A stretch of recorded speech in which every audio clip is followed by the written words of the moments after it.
Notes का सारा assignment question बन गया। नोट्स में जो क्वेश्चन थे 8 या 10 क्वेश्चन थे उसमें।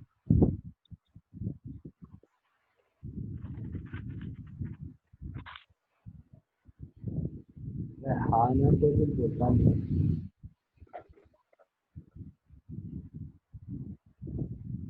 पहला प्रियांशु, नंदनी, बाकी लोग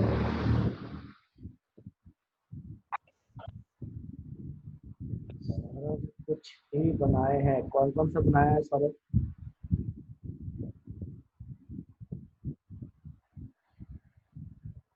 सौरभ कौन सा बनाया और कौन सा नहीं बनाया? कुछ कुछ है। 1 2 और 3 क्वेश्चन हम 8 ही दिए थे। आप 123वां क्वेश्चन कहाँ से बनाते हैं?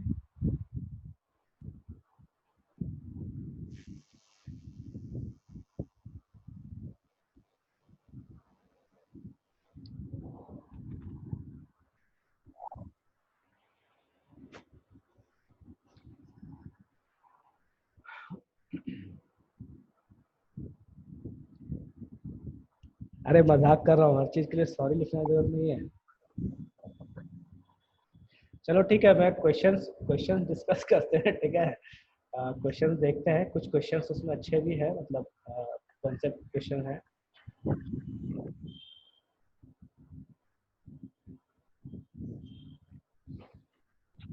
देखिए, हम लोगों का बहुत पुराना बीमारी है कि अंग्रेज चले गए, अंग्रेजी छोड़ गए, ठीक है।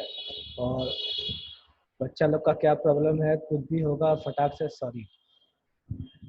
उसकी गलती हो ना हो फिर भी सॉरी।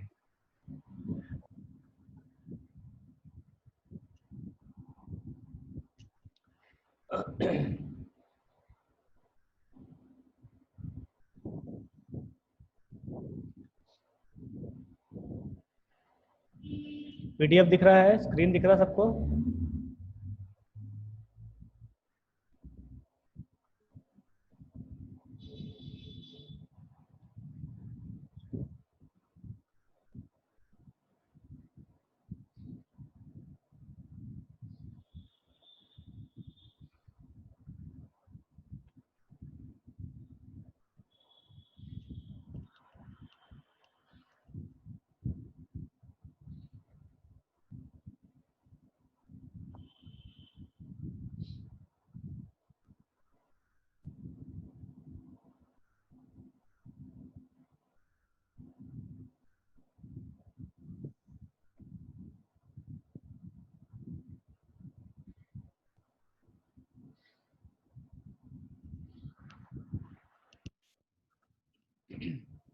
Good afternoon sir.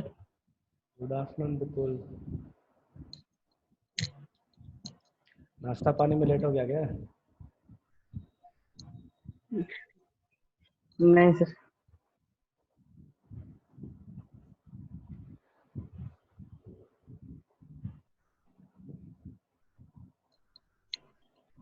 देखिए, इसमें से क्वेश्चन आप एक बार पढ़िए। मेरे ख्याल से लापरवाही बरत रहे थोड़ा आप, ठीक है। पहला क्वेश्चन बन गया सबसे, फर्स्ट क्वेश्चन सबका बन गया।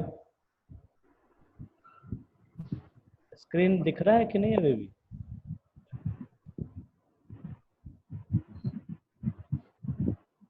नहीं सर।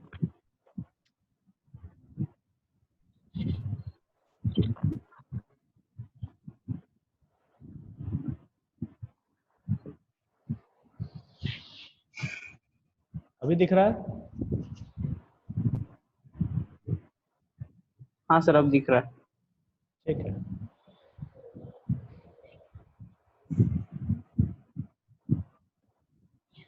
फर्स्ट क्वेश्चन सबका बन गया।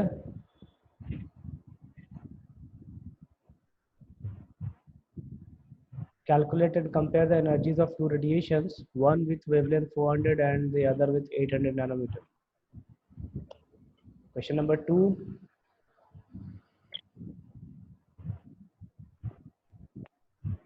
Question 3.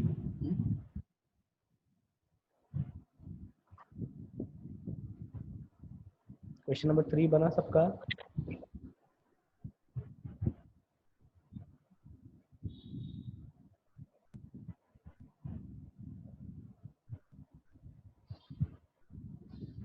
हाँ कल्पना बोलिए।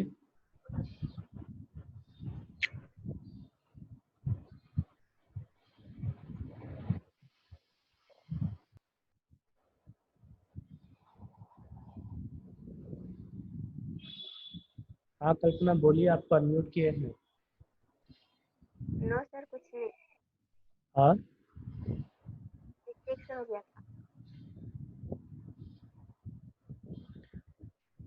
क्वेश्चन नंबर 3 देखो, कहता क्या है, the shortest wavelength of helium atom in Balmer series is x.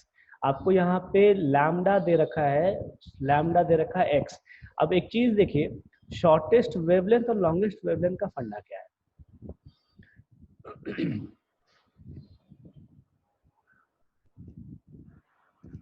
देखो हम सबको पता है, बोर्ड दिख रहा ना, हम सबको पता है कि सेंटर में न्यूक्लियस होता है और इसके चारों साइड से, सॉरी,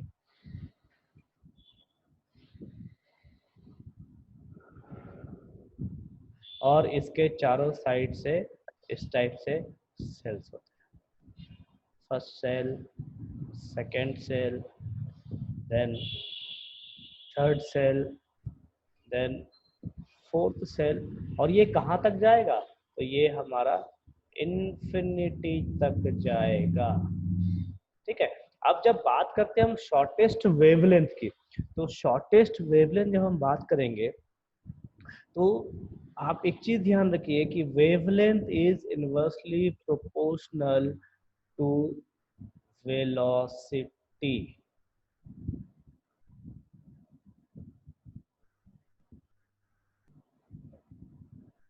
ठीक, तो जितना वेवलेंथ कम होगा मतलब वेलोसिटी सबसे ज्यादा होना चाहिए उस कंडीशन में।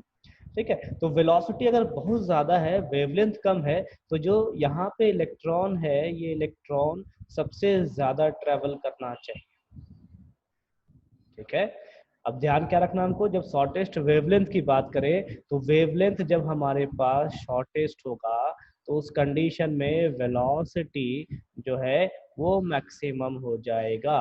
तो वेलोसिटी अगर मैक्सिमम है तो कम समय में ये काफी डिस्टेंस तय कर लेगा, तो उस टाइम पे हमारे पास जो मैक्सिमम डिस्टेंस होगा वो इन्फिनिटी हो जाएगा शॉर्टेस्ट वेवलेंथ के लिए। जब हम लॉन्गेस्ट वेवलेंथ की बात करें तो अगर लॉन्गेस्ट वेवलेंथ हमारा सबसे ज्यादा है तो वेलोसिटी सबसे कम होना चाहिए। देखिए इनवर्सली प्रोपोर्शनल का मतलब ही यही होता है कि अगर ये डिनोमिनेटर का हिस्सा बढ़ेगा तो ये घटना चाहिए, और अगर डिनोमिनेटर का हिस्सा घटेगा तो ये बढ़ना चाहिए।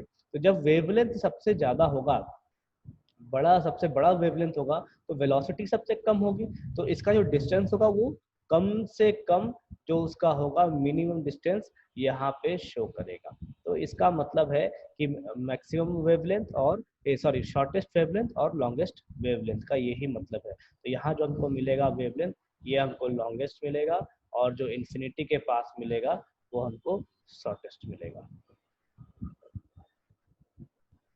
ठीक है, चलिए देखते हैं क्वेश्चन क्या है।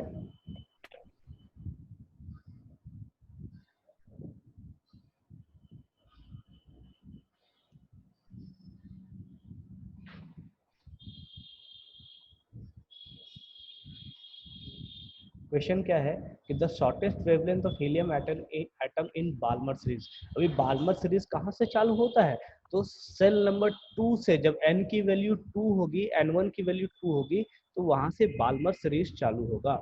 Then longest wavelength in the partial series of Li+2 is. तो कहता क्या है कि लॉन्गेस्ट सीरीज पार्शियल में क्या होगा। अभी जब हम शॉर्टेस्ट की बात करें तो n2 हमारा इन्फिनिटी हो जाएगा, और जब हम पार्शियल में लॉन्गेस्ट की बात करेंगे तो n2 हमारा क्या हो जाएगा, 4 हो जाएगा, क्योंकि पार्शियल में n1 3 होगा और n2 हमारा 4 हो जाएगा। तो हमको n2 यहाँ से सॉरी लैम्डा जो है पार्शियल सीरीज का निकालना है। चलिए फटाफट सॉल्व कीजिए इसको। बाल्मर सीरीज में n1 की वैल्यू 2 हो जाएगी और n2 का वैल्यू इन्फिनिटी हो जाएगा। बाल्मर सीरीज में n1 का वैल्यू 2 और n2 का वैल्यू इन्फिनिटी। पार्शियल सीरीज में n1 का वैल्यू 3 और n2 का वैल्यू 4 हो जाएगा।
किसी से सॉल्व हुआ?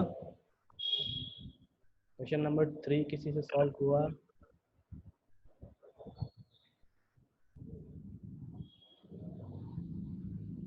विपुल 16/7, ठीक है।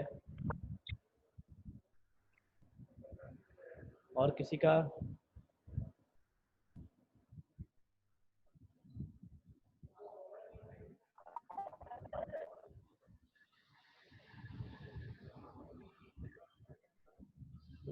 ठीक है। प्रियांशु ट्राई कीजिए, बन जाएगा।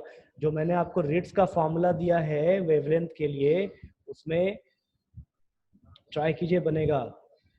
देखो यहाँ पे फॉर्मूला लिखा है।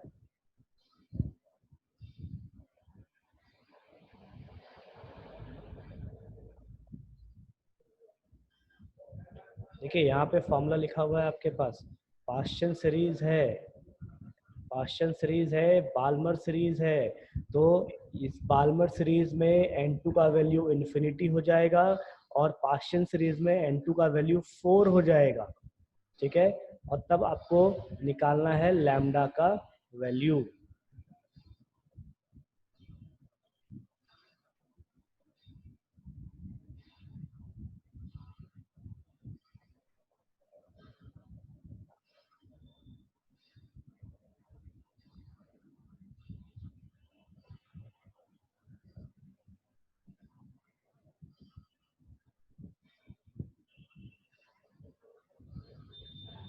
हो गया बाकी लोगों का? खुशबू, देन सौरभ, प्रियांशु बन रहा है।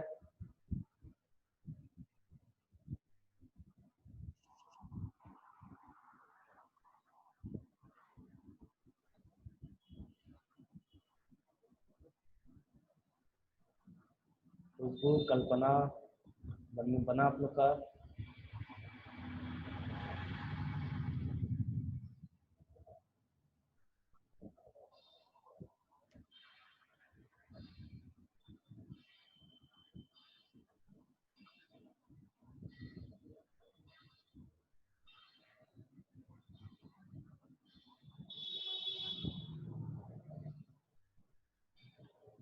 नेक्स्ट क्वेश्चन देखिए, फोर्थ क्वेश्चन।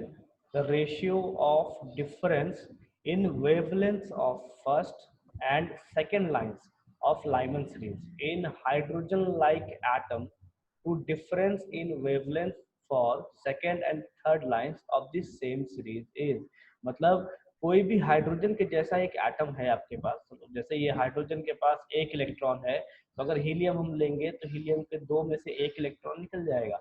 लिथियम लेंगे तो लिथियम के 3 में से 2 इलेक्ट्रॉन निकल जाएगा, ठीक है। तो Li2+ हो जाएगा, He+ हो जाएगा, तो उनको हम हाइड्रोजन लाइक एटम्स कहेंगे। अब कहता क्या है कि उसमें से आपको सीरीज दे रखा है, दैट इज लाइमन सीरीज। मतलब जो भी रेडिएशन चालू होगा वो फर्स्ट सेल से चालू होगा। और कहां से कहां दे रखा है? तो फर्स्ट वेवलेंथ, सेकेंड वेवलेंथ और थर्ड वेवलेंथ। अब इसको समझेंगे कैसे? किसी ने बनाया इस क्वेश्चन को?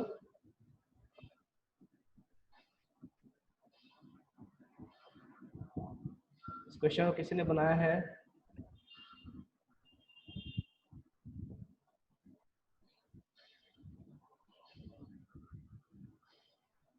चलो देखते हैं। फर्स्ट सीरीज, जैसे लाइमन सीरीज की जब हम बात करें तो लाइमन सीरीज जो है हमारा, वो लाइमन सीरीज ये फर्स्ट सेल से चालू होगा। अगर हम हाइड्रोजन लाइक स्पीसीज की बात कर रहे हैं तो हाइड्रोजन लाइक स्पीसीज का मतलब है कि He+ होना चाहिए, देन Li2+ होना चाहिए, इस टाइप के। अब इसमें जब इलेक्ट्रॉन यहाँ से यहाँ जाएगा तो ये हमारा फर्स्ट ट्रांजिशन कहलाएगा।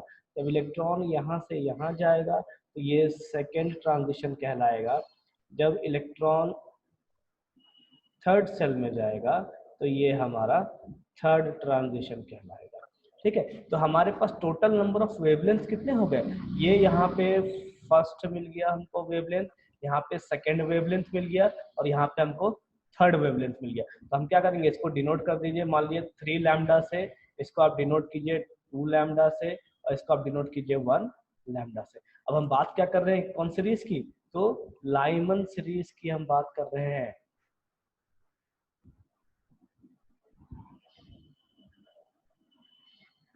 हम लाइमन सीरीज की बात कर रहे हैं। अब हमको क्या देखना है कि जो पहला वेवलेंथ है, जो दूसरा वेवलेंथ है और दूसरा और तीसरा वेवलेंथ है, इस सबका रेशियो क्या है। तो आप क्या करेंगे, सबसे पहले इसका जो फॉर्मूला है उस फॉर्मूले पे डालेंगे।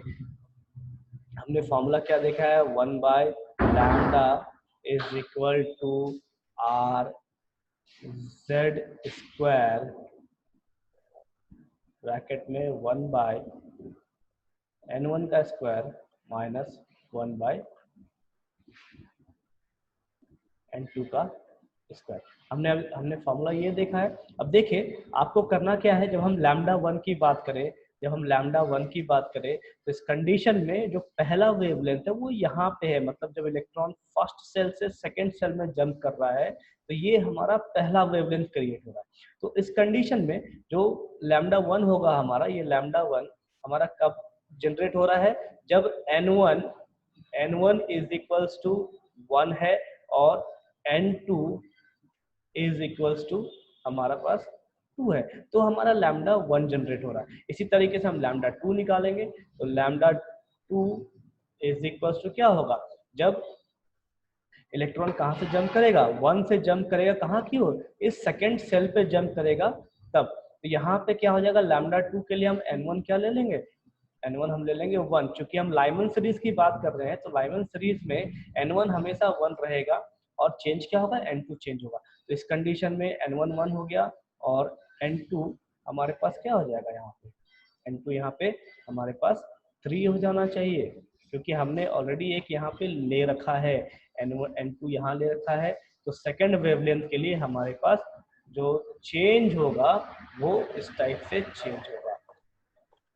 देन जब हम लैम्डा 3 की बात करेंगे तो यहाँ पे अगेन n1 हमारे पास 1 होगा और n2 जो है उसकी हम बात करें तो n2 हमारे पास 4 में बदल जाएगा। ठीक, देखिए यहाँ पे चेंज किया हुआ है, फर्स्ट वेवलेंथ में पहले से दूसरा सेल पे गया, सेकेंड वेवलेंथ में पहले से तीसरे सेल पे गया, और थर्ड वेवलेंथ की जब हम बात कर रहे हैं तो यहाँ पे फर्स्ट सेल से चौथे सेल में जा रहा है। देखिए एक सेल यहाँ पे है, दूसरा सेल यहाँ, तीसरा सेल यहाँ और चौथा सेल हमारे पास यहाँ पे है।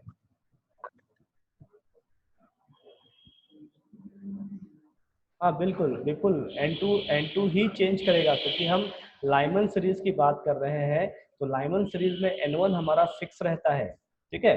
तो N1 हम फिक्स रखेंगे हमेशा 1 पे और हम बार बार हम N2 पे ही चेंज करेंगे, ठीक है। तो जब हम लैम्डा 1 की बात कर रहे हैं तो उस कंडीशन में जो पहला वेवलेंथ होगा एक सेल से दूसरे सेल, जब लैम्डा 2 की बात करेंगे तो एक सेल से तीसरे सेल पे जाएगा, इस तरीके से। देखो जेड का वैल्यू, जेड मान लो आपको हाइड्रोजन, मान लो मैंने हाइड्रोजन दिया, तो आप इस हर फॉर्मूले में जेड तो आपके पास 1 रहने वाला है। सपोज करो हाइड्रोजन जगह हीलियम दे दिया, तो हर किसी लैम्डा के लिए हीलियम का जो एटॉमिक नंबर है वो फिक्स रहने वाला है। अगर लिथियम 2+ मिल गया तो भी आपका जेड कांस्टेंट ही रहने वाला है, और उसके साथ साथ जो आर है, आर भी आपका कांस्टेंट है। तो हम कह सकते हैं कि ये दोनों जो टर्म है हमारे पास, ये दोनों टर्म हमारे पास क्या है, कांस्टेंट टर्म है। तो कांस्टेंट टर्म सब किसी में हमारा कांस्टेंट रहने वाला। अब देखिए हमको ये सारा चीज मिल गया, लैम्डा 1 मिल गया, लैम्डा 2 मिल गया, लैम्डा 3 मिल गया। अब हम बात करेंगे क्वेश्चन पे। अब हम वापस से अपने क्वेश्चन पे चले आते हैं। देखिए क्वेश्चन कहता क्या है कि the ratio of difference in wavelength of first and second lines, मतलब अब आपको लैम्डा 1 और लैम्डा 2 का डिफरेंस निकालना है, ठीक है। तो लैम्डा 1 माइनस लैम्डा 2 कीजिए, चाहे लैम्डा 2 माइनस लैम्डा 1 कीजिए, और उसके बाद दूसरा डिफरेंस निकालना होगा लैम्डा 2 माइनस लैम्डा 3 या फिर लैम्डा 3 माइनस लैम्डा 2। ये दोनों आपको डिफरेंस आ जाएगा, और उसके बाद वो जो डिफरेंस आएगा उन दोनों का आपको रेशियो निकालना है। ध्यान दीजिए, आप जब इन दोनों का डिफरेंस निकालेंगे, इसका एक डिफरेंस आएगा, इसका एक डिफरेंस आएगा सेकंड और थर्ड का, तो इन दोनों के डिफरेंस का हम रेशियो निकालेंगे। देखो मैं बोर्ड पे दिखा दे रहा हूँ आपको क्या डिफरेंस निकालना है और क्या रेशियो निकालना है। जब ये लैम्डा हमारे पास आ गया तो आप lambda 1 minus lambda 2 divided by lambda 2 minus lambda 3 आपको करना है, और ये आपका फाइनल रिजल्ट होगा, ये आपका फाइनल रिजल्ट होना चाहिए। ठीक है, चलिए फटाफट सॉल्व कीजिए।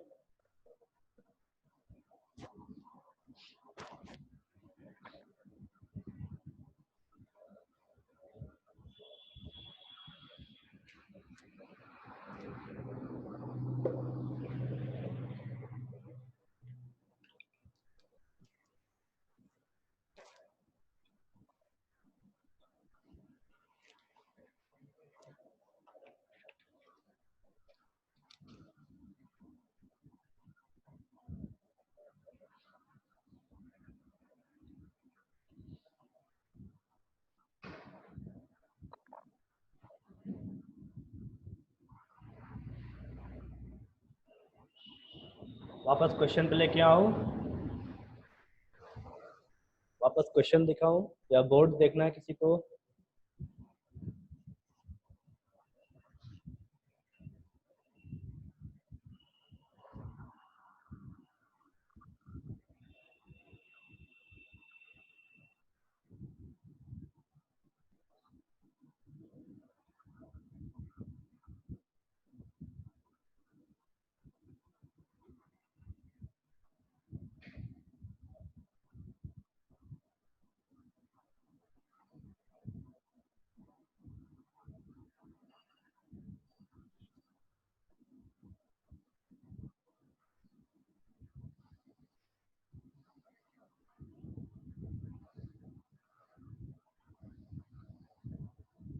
थ्री 3.5:1।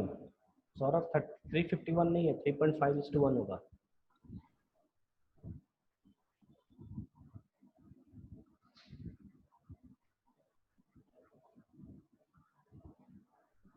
ठीक है, ये 3.5:1 है, 35:1 नहीं।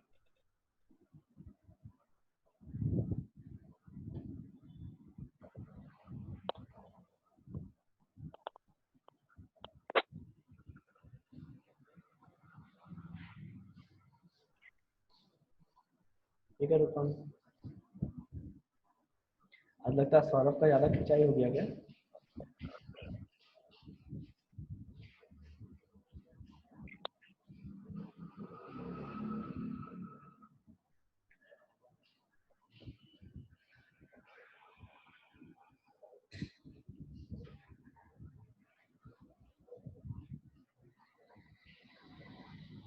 नंदनी ठीक है, बाकी लोग चलिए फटाफट सबमिट कीजिए, आंसर फटाफट सबमिट कीजिए, कोई बहुत बड़ा कैलकुलेशन नहीं है, फटाफट खत्म कीजिए।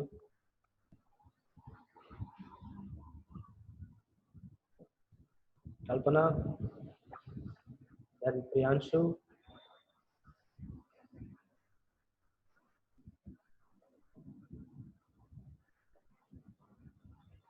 आज प्रियांशु थोड़ा स्लो मोशन में है। क्वेश्चन नंबर 5 बन गया सबसे।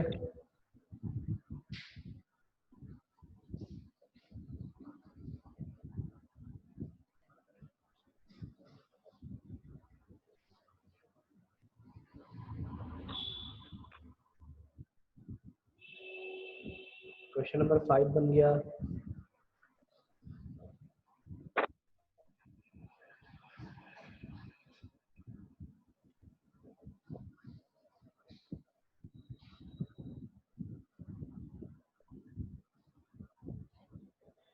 फाइव बन गया या बताना है? क्वेश्चन नंबर 5 जो है वो डायरेक्ट आपका फॉर्मूला बेस्ड है। जैसे क्वेश्चन क्या कहता है, what is the number of photons of light with wavelength 400 nanometer that provides 1 joule of energy. ठीक है, चलिए रूपम का बन भी गया। सिंपल फॉर्मूला पे है E is equal to n h nu. देखिए यहाँ पे फॉर्मूला लिखा हुआ है E is equal to n h nu. इस पे सिंपली बन जाएगा, न्यू का वैल्यू आपको डालना है क्या, यहाँ से देखिए c by lambda velocity of light divided by wavelength. Then question number 6। Question number 6 किसने बनाया? क्वेश्चन नंबर 6 है wavelength of radiations emitted when an electron jumps from state A to C is 3000 angstrom and it is 6000 angstrom when the electron jumps from B to C. Wavelength of the radiations emitted when an electron jumps from state A to B will be।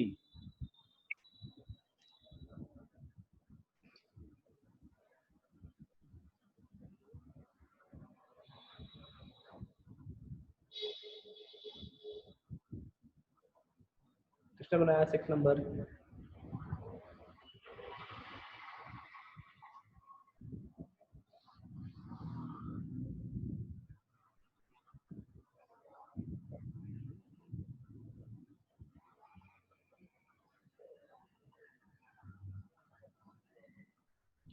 देखो आपको ये समझाऊं एक बार, कहता क्या है कि wavelength दे रखा है आपको, कब से कहां तक, ए से सी में जा रहा है तब, मतलब इस ए को आप फर्स्ट सेल मानिए, बी को आप सेकंड सेल मानिए और सी को आप थर्ड सेल मानिए।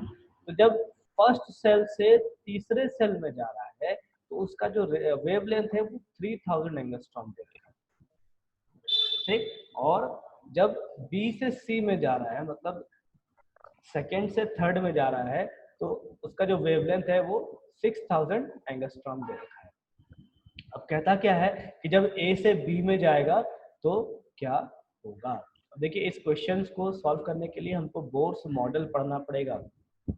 बोर्स मॉडल मैंने आपको पढ़ाया नहीं है, ठीक है, तो बोर्स मॉडल इसका नेक्स्ट टॉपिक है, वो देखेंगे तो ये क्वेश्चन आपको अपने आप बन जाएगा वहां से। इस क्वेश्चन को आप फिलहाल छोड़ दीजिए कि नेक्स्ट टॉपिक हमारा बोर्स मॉडल ही है। देन क्वेश्चन नंबर 7 देखिए, क्वेश्चन नंबर 7 क्या है, calculate the velocity of electron ejected from platinum surface when radiation of 200 nanometer falls on it. Work function of platinum is 5 electron volt. आपको क्या निकालना है, वेलोसिटी निकालना है। फोटो इलेक्ट्रिक का जो मैंने आपको फॉर्मूला दिया है वहां से आपको वेलोसिटी निकालना है, जिसमें work function W not they रखा है, लैम्डा दे रखा है, ठीक है, बन जाएगा ये।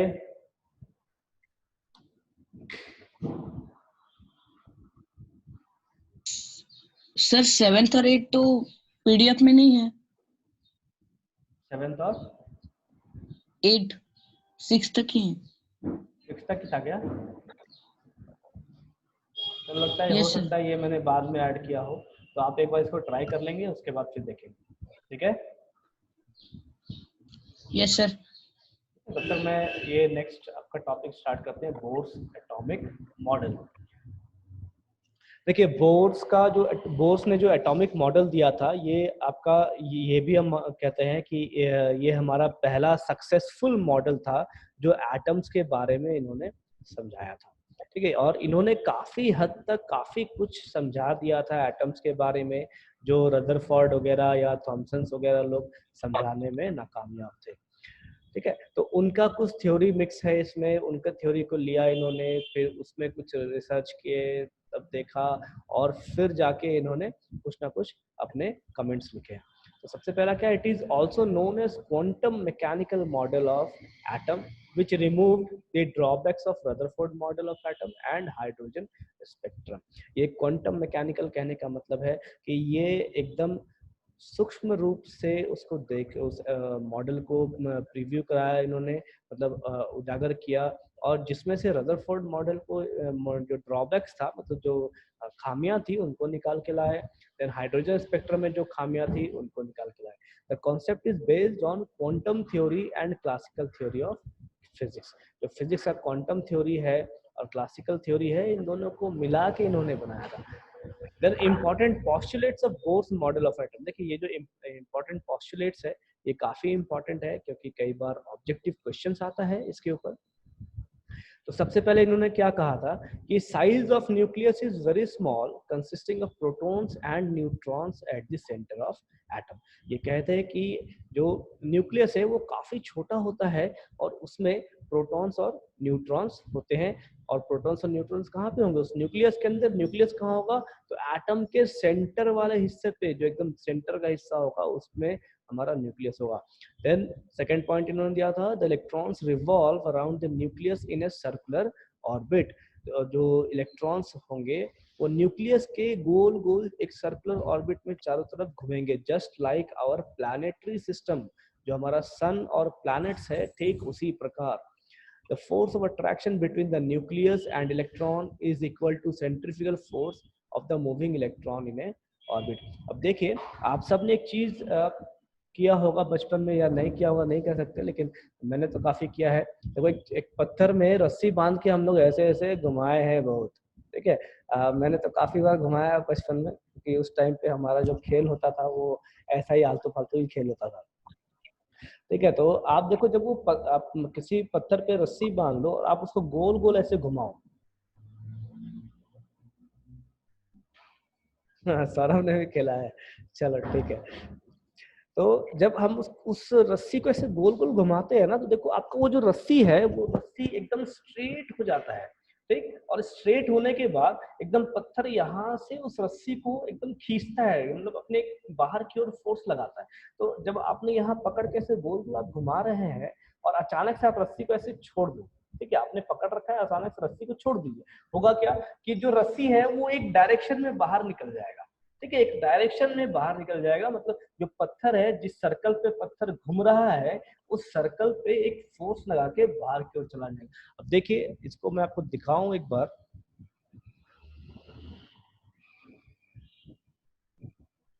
जैसे सपोज करो ये हमारे पास एक सर्कल है, इस सर्कल में हमने यहाँ पे रस्सी पकड़ रखा है और इस जगह पे हमने एक पत्थर बांध रखा है। इसको आप जब घुमाएंगे तो यहाँ पे एक फोर्स जनरेट होता है, टेंजेंशियल फोर्स लगता है, और यहाँ पे एक फोर्स लगता है बाहर की ओर, ठीक है। देन एक फोर्स लगेगा अंदर की ओर, ये आप पढ़ोगे फिजिक्स में भी। तो ये जो बाहर की ओर लगता है ये हमारा सेंट्रीफ्यूगल फोर्स है।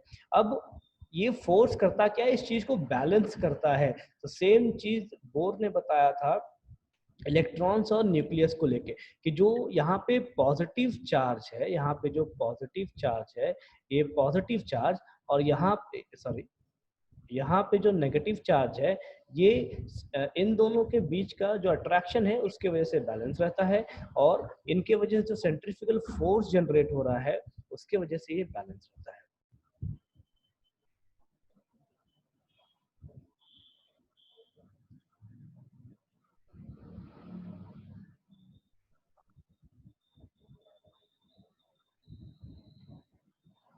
देखिए नेक्स्ट पॉइंट क्या कहा है इन्होंने, कि electrons can move only on those orbits whose angular momentum is integral multiple of h upon 2 pi, that is mvr is equals to nh upon 2 pi, where m is equals to mass of electron, v velocity of electron, r radius of orbit, h Planck's constant and number of n जो है number of orbit है। अब ये जो h upon 2 पाई है, ये है क्या? ये जो h अपॉन 2 पाई है ये एक फिक्स्ड क्वांटाइज्ड वैल्यू है इलेक्ट्रॉन्स का, जो मोमेंटम इन पे लग रहा है, जैसे इलेक्ट्रॉन जो है इन सेल्स पे घूम रहे हैं, ठीक है।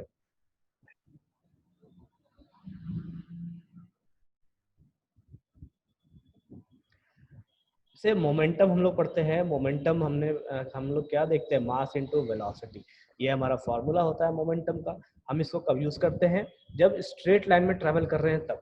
लेकिन जब हम उसी चीज को हम सर्कल्स में बात करें, जब रोटेशन हो रहा है किसी बॉडी का, तो रोटेशन के वक्त उसमें कुछ ना कुछ वेलोसिटी होगा, तो कुछ ना कुछ वेलोसिटी होगा उस रोटेशन में, तो वहां पे जो मतलब वहां पे जो हम मोमेंटम की बात करेंगे, वहां पे हम एंगुलर मोमेंटम की बात करेंगे, ठीक है। और उस केस में ये mvr दिया जाता है। अब जो h अपॉन 2 पाई है, ये h अपॉन 2 पाई एक कांस्टेंट क्वांटाइज्ड वैल्यू है। कांस्टेंट क्वांटाइज्ड वैल्यू कहने का मतलब है कि जो इलेक्ट्रॉन्स यहाँ पे होंगे उनकी कुछ ना कुछ फिक्स्ड एनर्जी होगी, कुछ ना कुछ फिक्स्ड चार्ज होंगे, ठीक है। और वो अपने ही सेल्स में कंटिन्यूअसली रोटेट करते रहते हैं, ठीक है, जब तब तक रोटेट करेंगे जब तक कि इनको बाहर से कोई ना कोई एनर्जी ना दिया जाए। देन नेक्स्ट पॉइंट दिया इन्होंने, since angular momentum can not have fractional values, जो एंगुलर मोमेंटम है उसका फ्रैक्शनल वैल्यूज नहीं हो सकता, but can have h upon 2 pi, 2h upon 2 pi, 3h upon 2 pi, then 4h upon 2 pi, 5h upon 2 pi, 6h upon 2 pi, ऐसे increase करेगा। अब ये इंक्रीज कैसे करेगा? तो जो पहला सेल है, फर्स्ट सेल के लिए h अपॉन 2 पाई, सेकेंड सेल के लिए 2h अपॉन 2 पाई, थर्ड सेल के लिए 3h अपॉन 2 पाई, फोर्थ सेल के लिए 4h अपॉन 2 पाई। ये जो 4h upon 2 pi, 3h upon 2 पाई है, इसका मतलब है कि एंगुलर मोमेंटम जो है हर सेल पे कांस्टेंट रहता है, फिक्स्ड रहता है, ऐसा नहीं कि धीरे धीरे उसकी एनर्जी खत्म हो जाएगी। मैंने आपको रदरफोर्ड का एक ड्रॉबैक बताया था कि रदरफोर्ड इस चीज को समझाने में नाकामयाब थे कि भाई इलेक्ट्रॉन कंटिन्यूअसली सेल्स में क्यों घूमते रहते हैं। उन्होंने जो थ्योरी दिया था उनके हिसाब से इलेक्ट्रॉन्स जाके न्यूक्लियस से टकरा जाना चाहिए, लेकिन ऐसा नहीं होता। तो इसी चीज को यहाँ पे क्वांटाइज्ड मोमेंटम कहा गया है।